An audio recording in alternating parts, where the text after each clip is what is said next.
Всем доброй ночи. Друзья мои, если вы интересуетесь магией, тем более если вы занимаетесь магией, хотя я не рекомендую всем подряд заниматься магией, поскольку для незнающих людей это опасно. И не всегда безобидная магия, какой-то заговор на удачу может вам принести удачу. Иногда она может вам принести очень большие разрушения в жизни. Итак, в магии важно не только снятие каких-то смертных порчей, каких-то страшных там страданий, мучений, испытаний. В магии есть еще очень важный аспект – это ставить защиту человеку.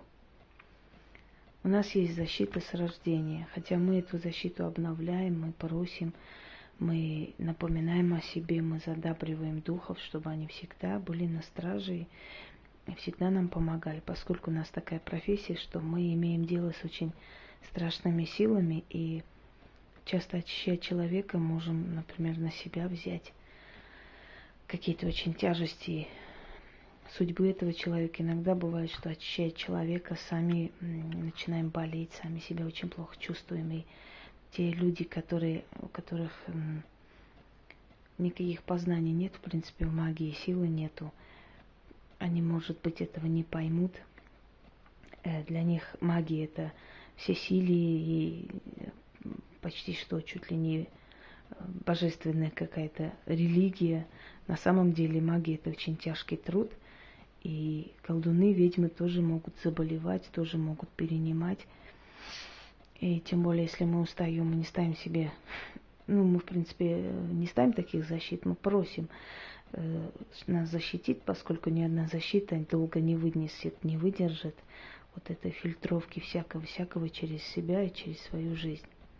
Но мы должны ставить защиту людям, которые к нам приходят, которым мы помогаем, очищаем. Есть 3 этапа очистки и помощи.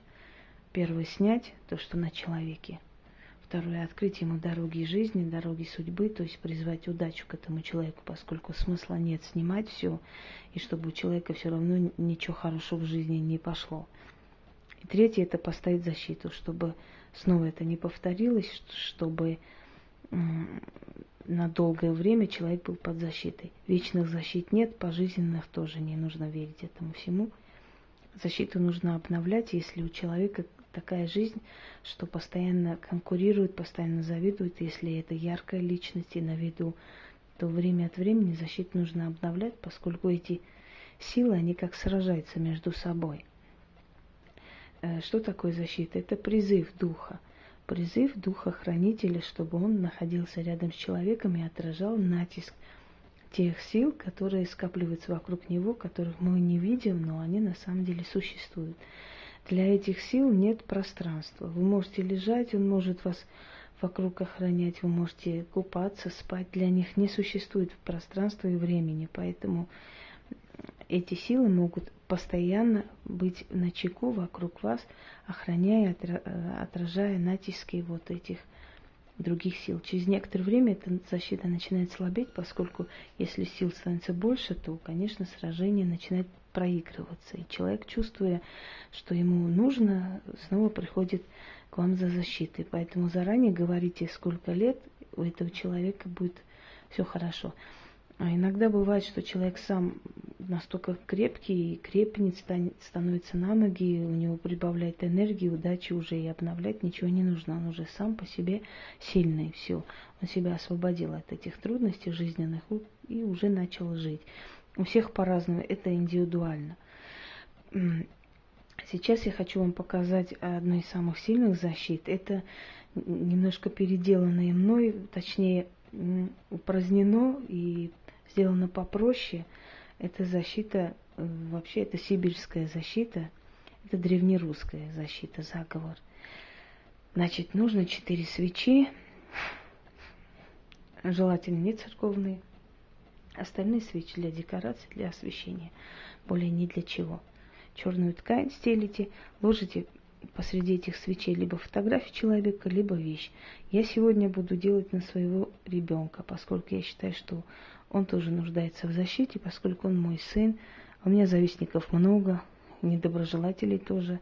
Ну и как у всех ярких личностей, чем больше ты добиваешься, тем больше тебя ненавидят, поскольку есть люди, которые считают тебя виновной во всех бедствиях, но никогда не будут анализировать свое поведение, то есть сами ничего не добились, а почему ты вот добиваешься, чтоб тебя не было, скажем так, мягко выражаясь, да? Поэтому, конечно, нам нужно защищать и себя, через нас идет наше поколение, и своих детей. Но я вам хочу сказать, что дети ведьмы, они под особой защитой, они продолжители рода. У моего сына с детства были эти способности, хотя я очень не хотела бы, конечно, чтобы он продолжал мою профессию и призвание. Но боюсь, что продолжить, если он как бы не сможет, то он передатчик этой силы, продолжит его дочь. Но в нем, если бы не было этой крови, если бы он не был представителем нашей семьи, конечно, у него не было бы таких способностей. Ребенок, он добрый и нуждается все-таки в защите. Итак, свечи, фотография. Имя можете называть, можете нет, это не имеет никакого значения. Я не собираюсь называть, потому что я не считаю нужным этого делать. Крутим рукой вокруг по часовой стрелке, против часовой стрелки. То есть 3 раза вот так, потом против часовой, а потом полностью против часовой.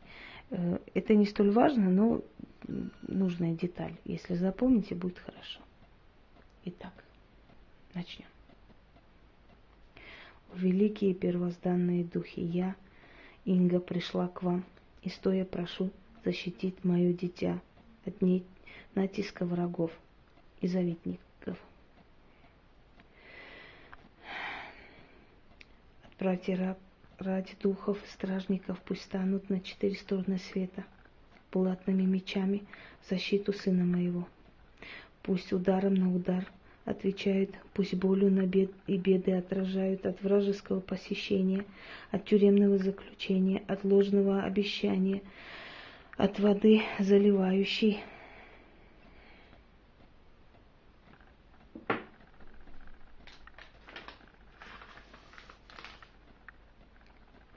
от волны потопляющей, от подкупа и от меча, от зверя и от огня спасут, от ветра буйного, от льда, от злобного колдуна, от хвори ужасной, от ранней смерти напрасной. Чур его дума, чур его плоть, чур его красная живая кровь, чур его дикая лихая мысль. Встаньте, стражники, по всем 4 сторонам света и отражайте булатными мечами натиски врагов и недругов. Не допускайте зло близко к крови, плоти и душе его. Нет надежнее сей стражи, как сказано, так и сбудется. Никому этих слов не перебить, не пересказать, не перешептать. Отныне ты, сын мой, под защитой воительных стражей. Да будет так. Когда читаешь своему ребенку, немножко волнительно. Оно и понятно. Потом берем эту фотографию и прячем. Можно в какой-нибудь конвертик чистый, можно в красный платок или в белый платок, но прячем. Через некоторое время это можно обновить. Очень сильно обновляется жизнь человека. Неважно, ребенок это взрослый человек, он себя лучше чувствует, дела у него идут лучше, и дружба с своими сверстниками лучше удается, и учеба, и внимание. Защита не просто защищает, она и усиливает человека, она держит энергию человека вокруг него, не дает утекать и уйти, не дает этой энергии кому-то воспользоваться. И именно потому человек усиливается, потому что у него есть защита. Это не просто так это слово защита. Щит. За щитом. Вот, собственно говоря. Всем удачи и спокойной ночи.